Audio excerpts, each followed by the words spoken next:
तो आज की इस वीडियो में बताने वाला हूँ कि मोशन जो कि कोचिंग है वो एनवी सर वाला मोशन, समझ गए ना आप हैं। तो उसी कोचिंग से आप रिफंड कैसे ले सकते हो, रिफंड पॉलिसी से रिलेटेड सारी डिटेल्स मैं बताने वाला हूँ। ये भी बताने वाला हूँ कि क्या क्या चीज़ें रिफंड होती हैं, क्या क्या चीज़ें नहीं होती हैं। स्टेप बाय स्टेप सारा प्रोसेस है रिफंड का भी एंड ऑल चीज़ें, सारी चीज़ें एक स्ट्रक्चर वे में पीडीएफ मैंने बना ली है और उसके बाद आपको डिटेल्स दे रहा हूँ। तो इस वीडियो को देखने के बाद ना मैं बता देता हूँ एंड आपको गारंटी देता हूँ कि आपको दूसरी कोई वीडियो नहीं देखनी पड़ेगी।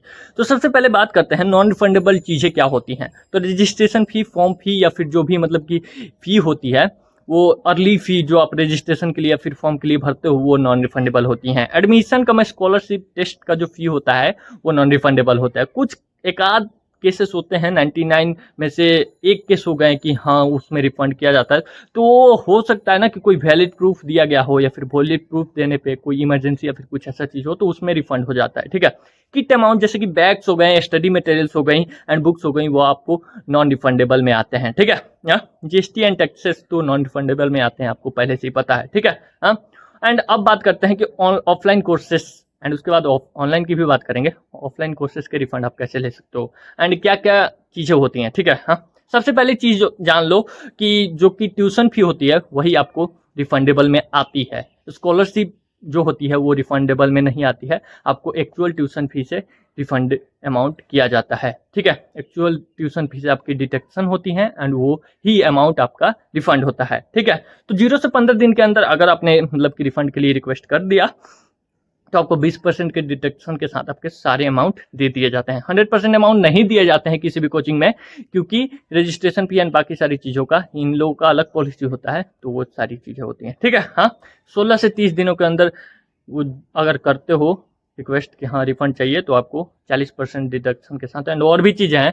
पहले ये जान लो कि 0 से 15 दिन के अंदर करते हो तो हाईली चांस होते हैं कि आपको रिफंड मिल ही जाए, मतलब 90 to 95% चांसेस होते हैं कि रिफंड आपको मिल जाए। उसके बाद करते हो तो चांसेस कम हो जाते हैं, मतलब 60% पर आ जाता है। तो उसके बाद करते हो तो बहुत कम हो जाता है। हालांकि इन लोगों का रिफंड का पॉलिसी 90 to 120 डेज का है इन लोगों के मुताबिक, लेकिन आप 30 से 45 दिनों के अंदर या फिर मतलब मैं बोलूँ तो 0 से 15 दिन के अंदर अगर आप रिफंड के लिए रिक्वेस्ट नहीं करते हो तो आपको बहुत दिन तक कोचिंग में दौड़ना पड़ता है। इनफैक्ट 0 से 15 दिनों के स्टूडेंट्स को जो होते हैं उनको भी दौड़ना पड़ता है। तो आप जितना जल्दी हो सको, अगर आपको पढ़ाई अच्छा नहीं लग रहा है, चीज़ें अच्छी नहीं लग रही हैं, आपके अनुसार नहीं है, आप अच्छे से पढ़ाई नहीं कर पा रहे हो, फिर कुछ दिक्कत है जो आप जिसकी वजह से रिफ़ंड लेना चाहते हो, तो आप जल्दी से जल्दी रिफ़ंड ले लो। अगर आपको फ़ील हो चुका है कि नहीं यहाँ पे आप नहीं रह सकते, आपको यहाँ की पढ़ाई अच्छी नहीं लग रही है, तो हाँ, अगर अच्छी लग रही है तो आप कंटिन्यू करो, फिर क्या ही दिक्कत है। हाँ, तो 41 से 50 दिनों के अंदर या फिर 45 दिनों के अंदर अगर आपने मतलब कि बोला रिफंड के लिए तो 50% के साथ होता है।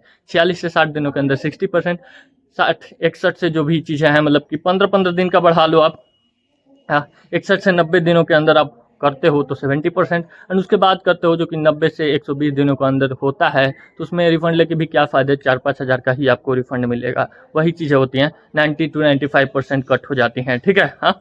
अब बात करते हैं ऑनलाइन कोर्सेज की। ऑनलाइन कोर्सेज जो भी आप रिकॉर्डेड लेक्चर या फिर लाइव लेक्चर या फिर कुछ भी ऐसा मतलब देखते हो, उसका कोई रिफंड नहीं है। ये इन लोगों ने साफ साफ लिखा है पॉलिसी में कि कोई रिफंड नहीं है। एंड उसके बाद अगर कुछ रिफंड है भी, अगर आपको कोई मतलब कि वैलिड रीजन या फिर बैच ट्रांसफर या फिर कुछ भी ऐसा आ गया कि फॉल्स मतलब कि बैच आपने ले लिया, फिर कुछ भी ऐसा चीज़ है तो उसमें रिफंड होता भी है। तो अगर आपने 3-4 बैचेज कर ली हैं या फिर 3-4 क्लासेस कर ली हैं तो आपको रिफंड नहीं होता है। हाँ, ऑनलाइन बेस में आपको किसी भी हाल में रिफंड नहीं दिया जाता है। ठीक है, क्लास कंटेंट एक्सेस कर लेते हो तो वो भी आपको तो वो भूल ही जाओ, फिर आपको रिफंड नहीं मिलने वाला। शॉर्ट टर्म या फिर रिकॉर्डेड लाइव लेक्चर जो भी आप मतलब कि, ये मैं उन लोगों के लिए बता रहा हूँ ना जिनके मतलब कि चांसेस हैं, कुछ वैलिड रीजन होते हैं जिसकी वजह से चांसेस थोड़े होते हैं, तो उस चीज़ के लिए मैं बता रहा हूँ। ठीक है, हाँ। उसके बाद रिफंड प्रोसेस के लिए ना सबसे पहले आप ब्रांच मैनेजर से जाओ, जो भी मतलब कि ब्रांच मैनेजर है वहाँ का, वहाँ से ब्रांच मैनेजर से मिलो और ध्यान रखना कि इनकी कोई मुँह जबानी बातों पे ना, हाँ, ध्यान मत देना, क्योंकि मुँह जबानी बातें नहीं चलती। कोचिंग वाले मुखर जाते हैं रिफंड के प्रोसेस में कि हाँ मैंने ये बोला था ये नहीं हुआ, तो वो मुखर जाते हैं मैंने कब बोला था। ठीक है, तो ऐसे करके। ठीक है, हाँ। तो मुँह जबानी बातों पे ध्यान मत देना, लिखित में ले लेना जो भी है रिफंड से रिलेटेड डोनोसी या फिर कुछ भी है तो डॉक्यूमेंट जो है वो लिखित में लेना। ठीक है, मुँह जबानी बातों पे ध्यान मत देना। एंड ब्रांच मैनेजर से ही मिलना, मेल के थ्रू आप ले लेना एंड उनसे फॉर्मेट के लिए बात कर लेना। अगर आपको फॉर्मेट चाहिए तो चैनल पे पहले से वीडियो अपलोडेड है, पूरी डिटेल में वीडियो अपलोडेड है, जैसे कि आप जानते हो हमेशा इस चैनल पे डिटेल वीडियो ही आती है, तो वो भी आप चेक कर सकते हो, ठीक है। उसके लिए आपको डॉक्यूमेंट क्या चाहिए होती है, हाँ, ब्रांच मैनेजर के थ्रू आप आराम से रिफंड ले सकते हो। अगर आपको ऑनलाइन में कुछ रिफंड के लिए एप्लीकेशन सबमिट करनी है तो कुछ ऐसा कर सकते हो कि आप मतलब ना कि उनके सपोर्ट मेल पे, जो भी उनका सपोर्ट मेल है आपको पता होगा, ठीक है, हाँ, तो वहाँ पे आप सपोर्ट मेल पे उनको आप मेल कर दो, ठीक है। वहाँ से कि मेल क्या करना होता है ना कि आपको डियर सर या मैडम करना होता है, सब्जेक्ट में आप लिख दो रिफंड रिलेटेड क्वेरी है कुछ, हाँ, आपका जो भी क्वेरी है वो लिख दो, रिफंड से रिलेटेड, फॉर रिफंड लिख दोगे तो भी चलेगा। तो ये चीज़ें लिख दो, उसके बाद आपको सारी चीज़ें आप अपनी जो भी प्रॉब्लम है वो लिख दो, और उसके बाद वो बैच नेम सारी चीज़ें सारी डिटेल्स दे देना। बाकी ऑफलाइन का मैं बताता हूँ, हाँ, कि स्टूडेंट्स की क्या क्या डिटेल्स रिक्वायर्ड होती हैं, इसको आप ऑनलाइन में भी अप्लाई कर सकते हो, ठीक है, हाँ। Student full name and batch जो होती है, जो बैच स्टूडेंट ने ली है वो आपको देना होता है। कोर्स का डिटेल, किस सेंटर पे हो, डेट ऑफ एडमिशन, ये सारी चीज़ें देनी होती है, कौन सा स्ट्रीम है, क्या क्या चीज़ें हैं, ठीक है।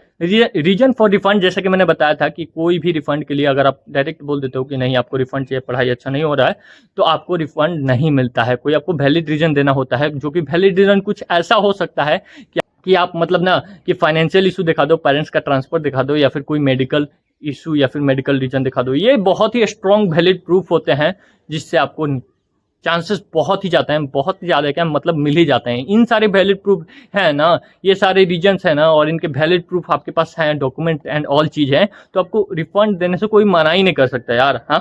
तो ये सारी चीज़ें होती हैं। उसके बाद रीजन फॉर रिफंड तो हो गया, उसके बाद स्कैंड जो भी मतलब कि आपकी फी रिसिप्ट है उसका आप स्कैन या फिर कॉपी फॉर्मेट जैसा भी है आप दे दो वहाँ पे, हाँ। ऑनलाइन कर रहे हो तो आपको वहाँ पे अटैच कर देना है, ठीक है, हाँ। एंड उसके बाद बैंक अकाउंट डिटेल्स, ठीक है, हाँ। तो आपको जो फॉर्मेट है ना वहाँ पे मैंने बता दी है, चैनल पे वीडियो पहले से अपलोडेड है, तो उसको भी आप देख सकते हो, ठीक है। इंपॉर्टेंट चीज़ है जो आपको ध्यान देनी ही देनी चाहिए, हाँ, कि आपको 3 से 4 वीक के अंदर इसका मतलब कि सबसे पहले तो यही चीज़ है कि 3 से 4 वीक के अंदर आपको रिफंड से रिलेटेड आगे बात किया जाता है, इसको रिस्पॉन्ड किया जाता है एक्सेप्टेंस के बाद, ठीक है, हाँ। और जो भी चीज़ें हैं 3 से 4 वीक के अंदर या फिर उससे थोड़ा ज़्यादा दिन लग जाए तो आप उसको उस हिसाब से देख लेना, क्योंकि 45 से 90 दिनों का ये लोग कहते हैं, हाँ।